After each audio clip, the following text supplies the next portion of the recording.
Guerra civil en Cuba, que cada palo aguante su vela. ¿Cómo están, amigos? Bienvenidos a Noticias Importantes. Comenzamos. Echar a pelear a unos cubanos contra otros que piensan diferente es el signo más visible de la falta de legitimidad política. Primero fueron las advertencias anónimas: Junior, compórtate, no cruces el límite. Después, el Consejo de las Artes Escénicas dejó claro que le quitaría empleo y sueldo al promotor de Archipiélago, cuya carrera profesional en la isla ha terminado por supuestamente meterse en la política.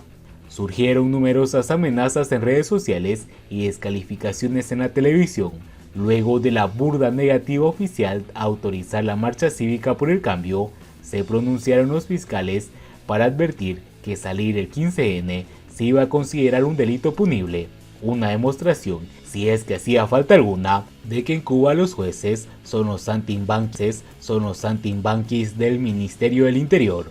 Por el camino, los agentes de la seguridad del Estado acumulaban su rosario de coacciones, expulsiones de la universidad, chantajes a las atribuladas madres, mitines de repudio en algunos CDR. Trataron de desprestigiar a Junior y hasta cogerlo en falta en una entrevista relámpago, pero los burladores salieron burlados. Sus periodistas acosadores son unos impresentables.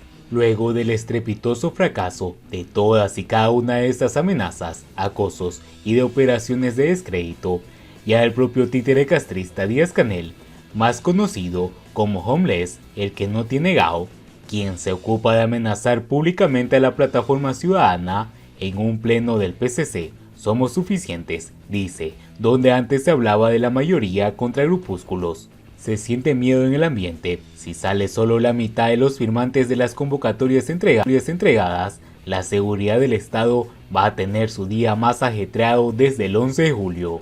En las altas esferas se está apostando por la disuasión y la neutralización previa, el corte de datos móviles y el pueblo enardecido, coordinado por policías de civil. La lista de los posibles manifestantes es pública, lo que aporta transparencia, pero facilita los operativos de vigilancia. Sin embargo, nadie puede prever el factor sorpresa, el mismo que provocó el estupor oficialista los días 11 y 12 de julio.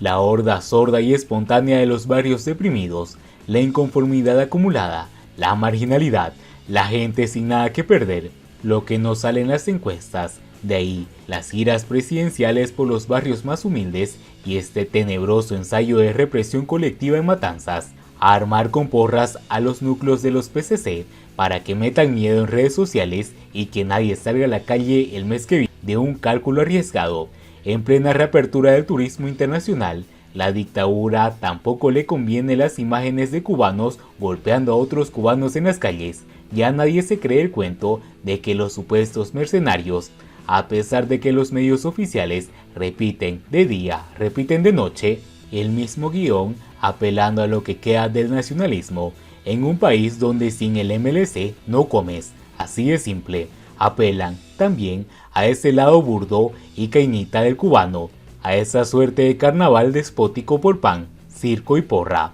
que lleva a unas empleadas de la empresa ferroviaria a ataviarse con pullover que dicen ordene y enseñar a los toletes con que, supuestamente, le ponen el corazón a Cuba. Semejante show político no es un hecho aislado. Nunca faltará el llamado gubernamental a la violencia, y siempre habrá quien se preste para las bajezas semejantes. Desde hace mucho, existen Cubas brigadas de respuesta rápida dedicadas a reprimir viejos chivatones, militares sin escrúpulos. Varios de ellos salieron a las calles el pasado 11 de julio. No se esperaban, eso sí, una respuesta. 2 o 3 recibieron cucharada de su misma sopa y claro, salieron luego quejosos en la prensa oficial con las cabezas rotas. Del otro lado hubo un muerto tiroteado por la espalda. Si hay una lección ese día, una que la dictadura de Díaz-Canel insiste en desconocer, es que este tipo de enfrentamiento cuerpo a cuerpo en las calles es el primer anuncio de una absoluta falta de legitimidad. Contra un centenar de manifestantes pacíficos ganarán los de siempre, el partido de los palos. Pero cuidado, porque si con ese nuevo acto de represión se desbordara la olla de Cuba, podría entrar en una fase mucho más complicada de su ya larga decadencia. Sigo las noticias. Díaz-Canel ya es antifidelista y protector de represores. El mandatario se coloca fuera de la ley, cuando su primera obligación es la defensa de la legalidad y la protección de todos los cubanos.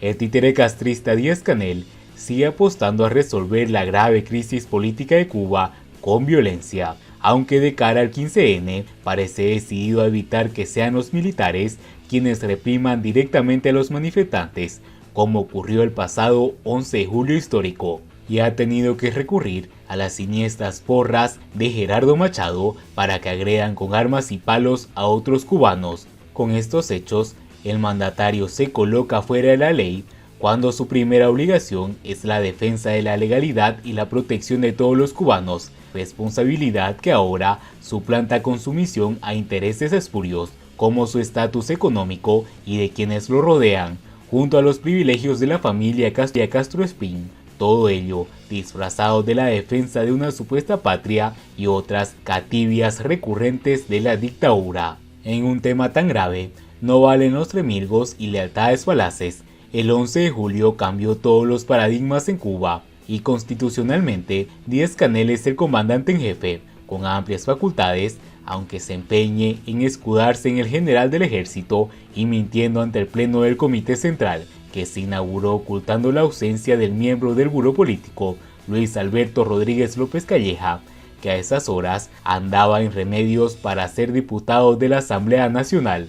La operación de hacer a López Calleja diputado fue tan burda que solo encontró espacio en la prensa de Villa Clara y ningún medio nacional publicó la puesta en marcha del blindaje por inmunidad del cajero pagador de la familia Castro Espín, neoligarca reinante, que el cual desplazó a la viuda y huérfanos de Fidel Castro. Oficiales del MINFAR, del MININ y del Movimiento de Militares Objetores de Conciencia, MOC, expresaron su malestar y la repulsa al uso de uniformados para reprimir violentamente a los cubanos que protestaron el pasado 11 de julio. El general de división, Fabián Escalante Font, criticó públicamente el descuidado trabajo de la contrainteligencia interna y el ascenso a teniente coronel del nieto preferido de Raúl Castro abrió heridas en el Departamento de Seguridad Personal y otras dependencias. La nación cubana no está en peligro porque grupos de cubanos marchen pacíficamente por las ciudades y los pueblos del país, sino por los llamados consecutivos a la violencia de Díaz-Canel, que sigue aturdido después del 11 de julio y que cada día miente más para tratar de disimular que manda, como lo hizo en el reciente pleno del Comité Central del gobernante Partido Comunista, mientras cosecha el rechazo de muchos ciudadanos, incluidos de supuestos revolucionarios confundidos. La vuelta a la escena pública de los oficiales jubilados Raúl Castro y Machado Ventura confirma la creciente debilidad del mandatario, aunque se empeña en decir que el general del ejército anda con un pie en el estribo de un imaginario caballo. La lírica revolucionaria no tiene desperdicio, especialmente cuando se pone ñoña con ancianos de 90 años que viajan en los lomos de lujosos carros que nunca han pagado. La táctica de emplear paramilitares en la defensa de un gobierno en crisis no es novedad en la historia cubana, ya lo hizo Gerardo Machado Morales con su tristemente célebre Liga Patriótica, fundada curiosamente el 13 de noviembre de 1930 y que el pueblo cubano bautizó como La Porra. La principal diferencia entre los porristas del machadato y del tardocastrismo estriba en que aquello tenía carne y sueldo del gobierno, y en un principio estuvo solo formada por hombres, con oficina pública en las intermediaciones del entonces Palacio Presidencial, mientras que las porras de Raúl Castro, López Calleja y Díaz-Canel son mixtas, cobran de sus trabajos o negocios y son premiados con la vista gorda de las autoridades en materia de delitos y algunas facilidades temporales que alivian la dureza de vivir bajo el comunismo de compadres, prestándose a la chivatería y a la lapidación de sus hermanos en desdicha.